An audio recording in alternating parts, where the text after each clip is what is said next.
Oggi giornata mondiale dei diritti umani, qui i rappresentanti dell'ASP di Agrigento per parlare del diritto alla salute. Sì, oggi abbiamo scelto di celebrare il 10 dicembre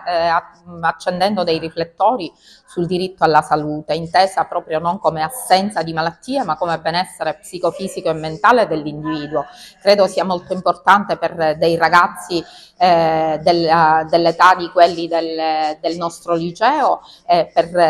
perché è importante che comprendano quanto essere informati sulla salute, prevenire, partecipare ed essere attivi nella tutela della salute sia compito precipuo di ogni cittadino, e quindi è necessario formarli in questo senso. Approfittando della celebrazione della giornata dei diritti umani, io ritengo che oggi i nostri ragazzi possano avere il privilegio di ascoltare i referenti dell'ASP su tematiche molto importanti. Oggi è la giornata mondiale dei diritti umani, con l'ASP qui al Liceo Leonardo per parlare di un tema importante quale quello della salute. Sì, oggi abbiamo accolto con grande piacere l'invito della preside, della dottoressa Pilato, di venire qui a partecipare a questa giornata importante per mettere maggiore attenzione sul focus di quello che è il diritto alla salute. I diritti umani sono tanti, ma fondamentalmente il diritto alla salute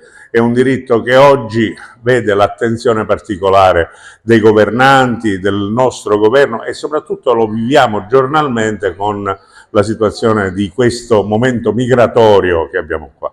È importante, secondo noi, di sensibilizzare i ragazzi a questo spirito di solidarietà, a capire e soprattutto a conoscere quello che è il vero diritto alla salute, perché è un momento della Costituzione italiana che ci ha fatto salire un gradino sopra rispetto alle altre istituzioni, alle altre Costituzioni mondiali, e che è servito da esempio anche per le altre Costituzioni. Per cui, ripeto, oggi non voglio andare in quello che è un momento di demagogia o altro, ma ripeto, è veramente importante che i ragazzi, le nuove generazioni, capiscano e sentano quello che è il momento cruciale del diritto ai diritti umani, appunto, che è il diritto alla salute. Tanto voi fate un lavoro di informazione molto mirato e presente nelle scuole, nelle strutture mediche, nelle strutture ospedaliere, diciamo, un'azione importante, no? Sì, sì, noi partecipiamo sempre in maniera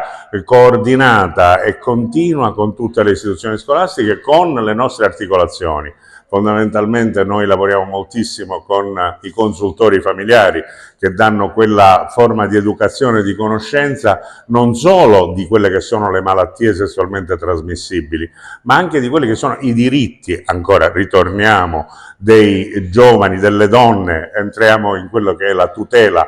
in un momento storico che vede molti femminicidi, esserci come prevenzione anche un momento di accoglienza a livello del consultorio, con le tossicodipendenze, la conoscenza di quelli che sono i trabocchetti che possono essere vissuti soprattutto dai giovani, che sono la fascia in fase di costruzione e che necessita di questo particolare aiuto. E siamo, ripeto, sempre presenti in tutte le iniziative, anche per le strade. Abbiamo visto poco tempo fa, abbiamo partecipato a quella che era un'iniziativa sul diabete. Qui in questo liceo siamo venuti a fare un'attività assolutamente sensibilizzante, facendo intervenire anche delle esperienze di malati che sono quelle che fanno capire meglio ai giovani, alle giovani generazioni, quelle che sono le refluenze di una patologia.